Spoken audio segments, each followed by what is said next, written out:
আসসালামু আলাইকুম। ইনফিউডু টিউটোরিয়াল সিরিজের আরও একটি ভিডিওতে আপনাদের সবাইকে জানাই স্বাগতম। আজকের এই ভিডিওতে আমি আপনাদেরকে দেখাবো আমাদের ইনফিউডুতে যুক্ত হয়েছে থিম টুলকিট, অর্থাৎ আমাদের ইনফিউডু থিমের রিলেটেড কিছু সেটিংস আমরা থিম টুলকিটের আন্ডারে নিয়ে এসেছি। তার কারণে আজকে এই ভিডিওটি করা। ওকে, তো দেখতে পাচ্ছেন যে আমি আমাদের ওয়েবসাইটের ড্যাশবোর্ডে রয়েছি এবং ড্যাশবোর্ডে লগ ইন করার পরে আপনারা একটু নিচে স্ক্রল করে থিম টুলকিট নামে একটি মেনু পাবেন। তো এখানে দেখতে পাবেন থিম সেটিংস, কুইক সেটিংস এবং ব্যাকআপ ডেটা এবং অ্যাডঅনস নামে একটি অপশন রয়েছে। আমরা আজকে এই তিনটি অপশন সম্পর্কে আলোচনা করব। অ্যাডঅন সম্পর্কে আমাদের নেক্সট একটা আলাদা ভিডিও আসবে। তো আমি এখানে থিম টুলকিটে ক্লিক করলাম। থিম টুলকিটে ক্লিক করার পর দেখতে পাচ্ছেন যে আমাদের ফার্স্ট অপশন হচ্ছে সেটিংস রিসেট বাটন, অর্থাৎ আমাদের ওয়েবসাইটে যে ইনফোডুর যে ড্যাশবোর্ডটি মানে সেটিংসটি রয়েছে, আমরা চাইলে এখানে একটা সেটিংস রিসেট অপশন যুক্ত করতে পারি। এটা অনেক সময় হয় কি যে অনেকে ভুলে সেটিংস রিসেট অপশনে ক্লিক করে ফেলে এবং সাইটের যত ডিজাইন ছিল, যত সেট আপ ছিল সব কিছু কিন্তু চলে যায়। যেমন আমি যদি এটাকে একটু টিক চিহ্ন দিয়ে সেভ দেই, তাহলে আমি যদি এখানে একটু রিফ্রেশ করি, দেখতে পাচ্ছেন যে আমার এখানে কিন্তু এই সেটিংস অপশনগুলো চলে আসছে, রিসেট অপশনগুলো। তো এটাতে ক্লিক করলে একটু কেয়ারফুলি ক্লিক করতে হবে, যদিও ক্লিক করলে রিসেট হবে না। ক্লিক করার পর কিন্তু একটা ওয়ার্নিং, অনেকে ওকেতে ক্লিক করতে হবে ক্যান্সেল। যদি আপনি ওকে ক্লিক করেন তাহলে আপনার যতগুলো সেট আপ ছিল, যত সেট করেছেন, ডিজাইন করেছেন, কালার চেঞ্জ করেছেন, সবই কিন্তু চলে যাবে। আর যদি রিসেট অল দেন তাহলে আপনি পুরো সাইটের ভিতরে যতগুলো সেটিংস করেছেন, পার্সন ওয়ান, পার্সন ইনস্টিটিউট, মানে যাবতীয় যতগুলো অপশন আপনি মানে হচ্ছে মডিফিকেশন করেছেন, যত ফিল্ড আপনি মডিফিকেশন করেছেন, সবগুলো একেবারে খালি হয়ে যাবে, নতুন সাইট হয়ে যাবে আর কি। ওকে, তো এরপরে আসি ডেইলি ভিজিটর ট্র্যাকিং সেকেন্ড, যেটা এটা হচ্ছে আমাদের ওয়েবসাইটে যে ভিজিটর কাউন্টার আছে সেটা আপনি চাইলে স্টপ করে দিতে পারবেন। অর্থাৎ কোনো ভিজিটর যদি নেক্সটে ঢুকে তাহলে তাদেরটা কাউন্ট হবে না, ওইটা যে জায়গায় ছিল ওই জায়গা থেকে ফ্রিজ হয়ে যাবে আর কি। তারপর হচ্ছে লাইট স্পিড প্লাগইন। আমরা অনেকেই যারা থিম ব্যবহার করি এবং অনেক অন্য জায়গা থেকে হোস্টিং ইউজ করি, অনেক হোস্টিংয়ে দেখবেন যে লাইট স্পিড প্লাগইনটা বাই ডিফল্ট ইনস্টল হয়ে যায়, যেটা আপনি হয়তো পছন্দ করেন না, কারণ লাইট স্পিডে ক্যাশ ধরে রাখে এবং দেখা যায় অনেক সময় আপনার রিয়েল টাইম ডেটাটা শো করে না। তো সেই ক্ষেত্রে আপনি চাইলে লাইট স্পিড প্লাগইনটা ডিসেবল করে রাখতে পারেন। অটো এসএসএল সার্টিফিকেট, অর্থাৎ আপনার সাইটে যদি এইচটিটিপি থাকে, এই মানে হচ্ছে সবগুলো পেজে যদি এইচটিটিপিএসে ফোর্স হয় না, তাহলে আপনি চাইলে সাময়িক সময়ের জন্য এটা ফোর্স করে রাখতে পারেন। তাহলে আপনার সাইটটা এইচটিটিপি থেকে এইচটিটিপিএসে অলওয়েজ হচ্ছে মুভ করবে। ওয়েব কোড মিনিফিকেশন, এটা হচ্ছে আপনার সাইটে যে কোডগুলো রয়েছে সেগুলো চাইলে আপনি মিনিফাই করতে পারেন। এটা সম্পর্কে ইতিমধ্যে আমাদের এই সেটিংসগুলো কিন্তু আগেই বলা হয়েছে, তারপরেও এটার ভিতরে আলাদাভাবে আমি বলতে চাচ্ছি আর কি। ওকে, এরপর হচ্ছে ওয়েব পেজ ক্যাশিং। এটা হচ্ছে আপনার সাইটটাকে চাইলে আপনি যে আমরা যে লোড নেয় এই লোড ছাড়াই চাইলে আপনি কাজ করাতে পারবেন। যেমন আমি এটা একটু দেখাই আপনাদেরকে, সেটিংস দিলাম, তবে এখানে বেশ কিছু জাভাস্ক্রিপ্ট কনফ্লিক্ট হতে পারে, বেশ কিছু পেজ কাজ নাও করতে পারে। সরি, আসলে আমি মনে হয় এসএসএল সার্টিফিকেটটা ইনেবল করেছিলাম।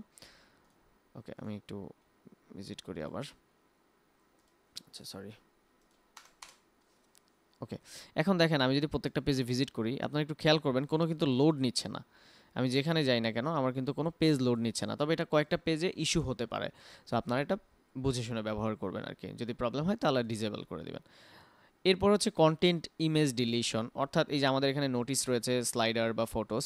সো আপনি যদি কোনো একটা ফটো এগুলোর আন্ডারে মানে যুক্ত করেন, যেমন আপনি একটা নোটিস দিলেন, নোটিসের আন্ডারে একটা থাম্বনেল রয়েছে। তো আপনি যদি মনে করেন যে নর্মালি যেটা হয় ওয়ার্ডপ্রেসে, সেটা হচ্ছে আপনি নোটিসটা ডিলিট করে দিলেও কিন্তু ইমেজটা ডিলিট হয় না। তো আপনি যদি এটা টিক চিহ্ন করে দেন তাহলে আপনি যখন একটা নোটিসে ডিলিট করবেন এবং সেটার সাথে রিলেটেড যে ইমেজটা আছে সেগুলো তখন ডিলিট হয়ে যাবে, যদি দরকার না মনে হয়। এটা আপনারা বুঝে শুনে টিক চিহ্ন দিবেন। সাইট ম্যাপ এবং robots dot TXT file automatically যদি জেনারেট করতে চান এসইওর জন্য, গুগল সার্চ ইঞ্জিনের জন্য, তাহলে এটা অটোমেটিক্যালি জেনারেট হয়ে যাবে।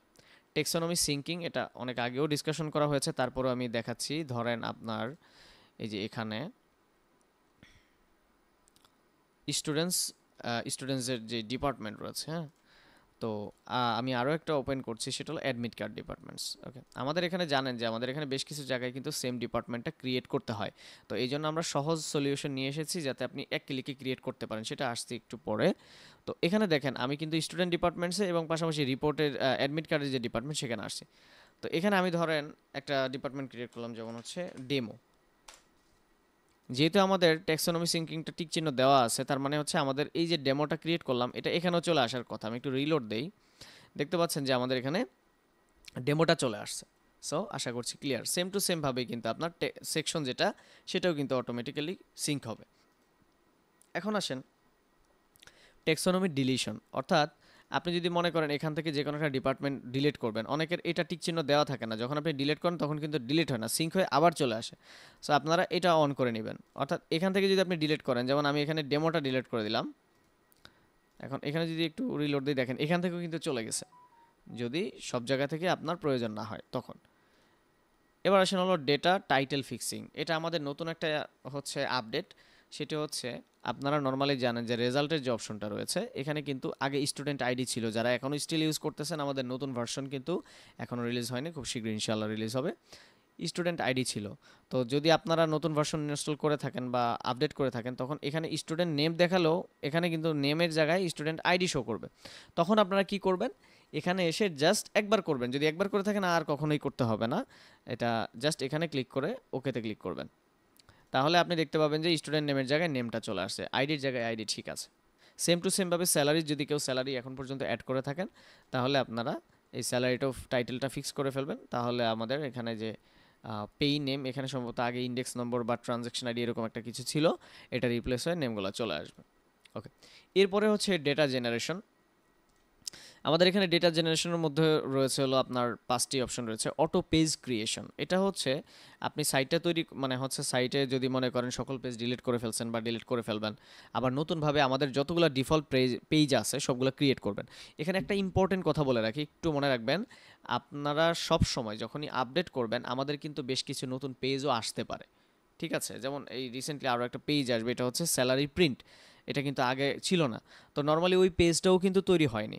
তো যখন আপনি থিমটা আপডেট করবেন তখন সাথে সাথে এখানে এসে অটো পেজ ক্রিয়েশনে এটা থেকে দিয়ে সেভ দিবেন। তাহলে যেই পেজটা মিসিং আছে অর্থাৎ নতুন আসছে সেটাও আপনার ক্রিয়েট হয়ে যাবে, এবং যেই সবগুলোই কিন্তু ক্রিয়েট হয়ে যাবে, যেটা ক্রিয়েট আছে সেটা আর ক্রিয়েট হবে না। এখন আসেন আপনার সাইটের যেই পেজগুলো আছে সেগুলোকে যদি আপনি বাংলায় কনভার্ট করতে চান সেটা কিন্তু এক ক্লিকে পারবেন। যেমন আমি আমাদের ওয়েবসাইটে একটু ভিজিট করি, দেখি আমাদের পেজগুলো কিসে আছে। দেখেন আমাদের পেজগুলো কিন্তু ইংরেজিতে আছে। এখন আপনি যদি মনে করেন যে পেজ ট্রান্সলেশনগুলো আপনি বাংলায় করবেন তাহলে এখানে ক্লিক করে জাস্ট সেভ দেবেন টিক চিহ্ন দিয়ে।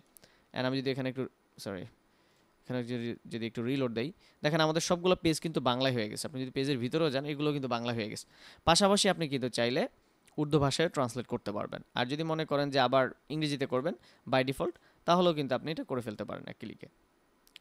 জাস্ট হচ্ছে আমরা একটু দেখি যে ইংরেজি ট্রান্সলেট হলো কিনা। দেখেন আবার কিন্তু ইংরেজি হয়ে গেছে। সো এটা খুবই সিম্পল, অনেকে হয়তো বা এই জিনিসটার জন্য অনেক হ্যাসেল পোহান, বাট আশা করি ইনশাল্লাহ আর এটা হবে না। এরপর হচ্ছে অটো মেনু ক্রিয়েশন, এটা খুবই ইম্পর্টেন্ট জিনিস, এটা আমরা নতুন একটা ফিচার এনেছি, অনেকে জানেন এটা।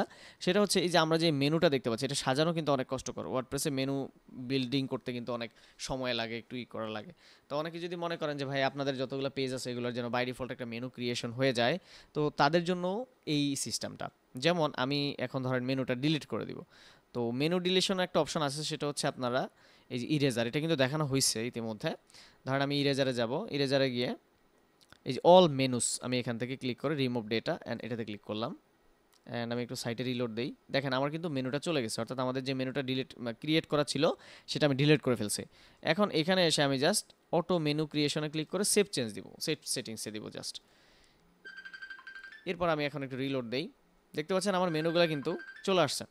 সো এটা খুবই সিম্পল এবং ইজিয়েস্ট ওয়ে যে আপনারা মেনুগুলো ক্রিয়েট করবেন। এরপরে আপনি চাইলে ড্র্যাগ অ্যান্ড ড্রপ করে মেনু এদিক সেদিক করতে পারেন, ডিলিট করে ফেলতে পারেন, এবং এই মেনুর কাজটাও কিন্তু আমাদের একটা প্রিভিয়াস ভিডিওতে দেখানো হয়েছে, যেটা হলো ইনফিনিটি থিম সেট আপ আর কি, ওটার ভিতরে দেখানো হয়েছে, আপনারা ওইটা দেখে নেবেন। এখন আসেন আমাদের নিচে আরও দুইটি ইম্পর্টেন্ট বিষয়, সেটা হলো সাইট ম্যাপ পেজেস। এই যে একটু আগে কিন্তু আমরা দেখেছিলাম site map dot XML generation. আপনি যদি সাইট ম্যাপ পেজ জেনারেট করেন সেখানে তো সবগুলো পেজই চলে আসবে। তো চলে আসার পরে কিন্তু এই সাইট ম্যাপ পেজ থেকে আপনি চাইলে পেজগুলো এক্সক্লুড করতে পারেন। যেমন আপনার যদি মনে হয় যে অ্যাডমিশন ফর্মটা সাইট ম্যাপে থাকবে না, এটা ক্লিক করবেন। আবার দেখা যায় আপনার যদি মনে হয় যে ফিডব্যাক এটা থাকবে না, তারপর কর্নার্স এটা থাকবে না সাইট ম্যাপের মধ্যে, এটা থাকবে না। হ্যাঁ, এইভাবে আপনি চাইলে পেজ আইডিগুলো বসায় দিতে পারেন। এরপর হচ্ছে স্কিমা পেজেস। এইটা হচ্ছে আমরা যদি মনে করি যে আমাদের যে পেজগুলো মানে মেইন পেজ যেগুলো আমরা হচ্ছে স্কিমার ডেটাতে রাখতে চাই গুগল সার্চ ইঞ্জিনে, সেই ক্ষেত্রে হচ্ছে আমরা এখান থেকেও পেজ সিলেক্ট করতে পারবো। যেমন আমরা যদি মনে করি অ্যাডমিশন এটা ফার্স্টে থাকুক, ঠিক আছে। সো ওখানে যেটা না দিবেন এখানে সেটা দিবেন না, ঠিক আছে, যেহেতু আমরা আগে থেকে সাইট ম্যাপের মধ্যেই করেছি। সো আপনি চাইলে এখানে করতে পারেন। তবে এটার সাথে সম্পর্ক নাই, এটা হচ্ছে সাইট ম্যাপ পেজেস। সাইট ম্যাপে কোনটা কোনটা থাকবে না। তবে স্কিমা পেজেস আপনারা চাইলে এটা রিমুভও করতে পারেন, বাট সেম পেজটা রেকমেন্ডেড না। অর্থাৎ সেম পেজটা যদি এখানে আপনি বাতিল করে দেন, এখানে আর সেটা তো দেওয়ার দরকার নেই, যেহেতু এটা আমরা স্পেসিফিকলি দিচ্ছি আর কি। এটা কি আমি আপনাদেরকে একটু এক্সাম্পল দেখাই। যেমন আমি যদি সার্চ করি ইনফো এডু, দেখেন এই যে আমাদের এখানে প্রাইজিং, এখানে কিন্তু এরকমভাবে একটা স্কিমা ডাটা চলে আসছে। সো এরকমভাবে যেই পেজগুলো আপনারা শো করাইতে চান, যেটা আসবে, এটা অনেক সময় লাগে, বাট আপনি চাইলে এইভাবে পেজগুলো ধরাই দিতে পারেন। এখন আমি যদি সেভ দেই, দেখেন আমার নিচে কিন্তু পেজগুলো চলে আসছে, যে কোন কোন পেজটা আমি আসলে সাইট ম্যাপ থেকে রিমুভ করেছি এবং কোন কোন পেজটা আমি হচ্ছে সাইট ম্যাপে আপনার স্কিমার ডেটাতে নিয়ে আসছি। ওকে, আশা করছি থিম সেটিংস সম্পর্কে আপনাদের মোটামুটি একটা ধারণা হয়ে গেছে। এখন আসেন আমরা কুইক সেটিংসে যাব। থিম টুলকিটের আন্ডারে যে কুইক সেটিংস, এখানে যাব। এটা অলরেডি দেখানো হয়েছে, বাট আমি আবারও দেখাচ্ছি আপনাদেরকে, যেহেতু নতুন ফাংশন এসেছে। মাল্টিপল পেজেস, আপনি যদি মনে করেন যে আপনার একাধিক পেজ তৈরি করার দরকার, সো একটা একটা করে করবেন না, তাহলে এখানে পেজের নামগুলো কমা সেপারেটেডভাবে দিয়ে ক্রিয়েট ক্লিক করবেন।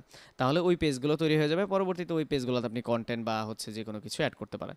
তবে এই রিমুভ অল, এটা ভুলেও ক্লিক করবেন না। যদি এটা ক্লিক করেন, যতগুলো পেজ ক্রিয়েশন করেছেন এই যে এখানে পেজেস, সবগুলো চলে যাবে। সেম টু সেমভাবে স্টুডেন্ট ডিপার্টমেন্টস, এগুলো হচ্ছে আপনি মাল্টিপলভাবে স্টুডেন্ট ডিপার্টমেন্ট অ্যাড করতে পারবেন। যেমন এই যে এখানে যেমন আমরা হচ্ছে স্টুডেন্টস ডিপার্টমেন্ট, আমি চাইলে এখানে যেমন হচ্ছে এরকমভাবে দিলাম অ্যান্ড ক্রিয়েটে ক্লিক করলাম। ওকে, এখানে একটু রিলোড দেই। দেখতে পাচ্ছেন যে আমাদের এই যে ডিপার্টমেন্টটা চলে আসছে, এই যে দেখেন। এবং সেম টু সেমভাবে স্টুডেন্টস সেকশন, এবং আরও একটি রয়েছে রেজাল্ট সাবজেক্টস, অর্থাৎ আমাদের পরীক্ষার যতগুলো বিষয় থাকে, বাংলা যদি বাংলা অঙ্ক, একাধিক ডিপার্টমেন্টে যদি বাংলা থাকে, তাহলে বাংলা আপনি একবারই অ্যাড করবেন, বাংলা অঙ্ক ইংরেজি এভাবে কমা সেপারেট দিয়ে ক্রিয়েট বাটনে ক্লিক করবেন। এতে করে আপনার রেজাল্ট অ্যাড করতে সুবিধা হবে। এরপর রেজাল্ট টাইপ, রেজাল্টের ধরনগুলো আপনি চাইলে যুক্ত করতে পারেন। যেমন হচ্ছে প্রথম সাময়িক পরীক্ষা, দ্বিতীয় সাময়িক পরীক্ষা, তৃতীয় সাময়িক পরীক্ষা, বার্ষিক পরীক্ষা, হ্যাঁ, মিড টার্ম পরীক্ষা, যা ইচ্ছা আপনি অ্যাড করতে পারেন। সেম টু সেমভাবে টিচার, মেম্বার এবং এমপ্লয়ি, এদের ডিপার্টমেন্টগুলো আপনি চাইলে এক ক্লিকে বাল্কভাবে অ্যাড করতে পারেন। এরপর রয়েছে ডোনেশন টাইপস। আমরা যখন আমাদের সাইটে ডোনেশন, এটা নিয়ে আলোচনা হবে কীভাবে আসলে এগুলো করবেন, বাট যেহেতু এটা কুইক সেটিংসের আন্ডারে পড়ে, যার কারণে আমি বলে দিচ্ছি এখানে। সেম টু সেম, যেমন ডোনেশনের অনেকগুলো ফান্ড থাকে, মসজিদের ফান্ড, মানে সরি, এটা হলো আপনার ডোনেশনের ধরন আর কি। যেমন ধরন বলতে আমি এখানে একটু যদি সিম্পলি দেখাই, এই ডোনেশন টাইপ, এই যে এখানে ধরেন আপনি, সরি এটা একটু মিস্টেক আছে এখানে, যেমন আপনি ধরেন সদকা অ্যাড করলেন, বা হচ্ছে অনুদান বা মসজিদের ফান্ড, এরকমভাবে বেশ কিছু ডোনেশনের ধরন আপনি অ্যাড করে ফেললেন। সেম টু সেমভাবে রেভিনিউ টাইপ, তারপর হচ্ছে এক্সপেন্স টাইপ, অর্থাৎ আপনাদের যে আয়ের যে ধরনগুলা, ঠিক আছে, আয়ের ধরন যেমন গাছ বিক্রি, মাছ বিক্রি, হ্যাঁ, এরকম কিছু থাকতে পারে। আর খরচ যেমন নাস্তা, শিক্ষকদের বেতন, বা এরকম চাইলে আপনি বেশ কিছু ক্যাটাগরি বা টাইপ অ্যাড করতে পারেন। এটা হচ্ছে আমাদের কুইক সেটিংয়ের কাজ। তো এক সেটিংস আমি বারবার দেখানো হচ্ছে আর কি, কারণ যেহেতু এটা অলরেডি বলা হয়েছে, বাট আজকে আবারও বলতেছি, কারণ হলো এটা আমাদের নতুন ফাংশনালিটিস আসছে, নতুন অপশন আসছে, যার কারণে আপনাদেরকে দেখানোর প্রয়োজন মনে করলাম। এখন আসেন আরও একটি অপশন, ব্যাকআপ ডেটা। এটা খুবই ইম্পর্টেন্ট একটা বিষয়। আপনি চাইলে এখন থেকে আপনার সাইটের যে লাইসেন্স কিটা, এটা আপনি দেখতে পারবেন এখানে ক্লিক করে। এরপরে এখানে রয়েছে ব্যাকআপ অপশনস, এখানে এক্সপোর্ট ডেটাবেস। আমরা যারা হচ্ছে সাইট ইউজ করি বিভিন্ন হোস্টিং কোম্পানি থেকে, আমাদেরকে ডেটাবেস এক্সপোর্ট করার জন্য কিন্তু বিভিন্ন মানে হচ্ছে সি প্যানেলে লগ ইন করে, বা হচ্ছে ডাইরেক্ট অ্যাডমিন প্যানেল যেটাই বলেন না কেন, সেখানে লগ ইন করে দেন হচ্ছে এটা দেখতে হয়। বাট এখন থেকে কিন্তু আর আপনার এটা দরকার হবে না। এখানে আপনি শুধু এক ক্লিক এখানে ক্লিক করবেন, ক্লিক করার পর একটু ওয়েট করতে হবে আপনাকে। দেখতে পাচ্ছেন যে আমার কিন্তু এখানে পুরো ডেটাবেসটা, মানে এই সাইটের যে ডেটাবেসটা পুরোটা এখানে চলে আসছে। এটা আপনারা ডাউনলোড করে পরবর্তীতে ব্যাকআপ হিসেবে ব্যবহার করতে পারবেন।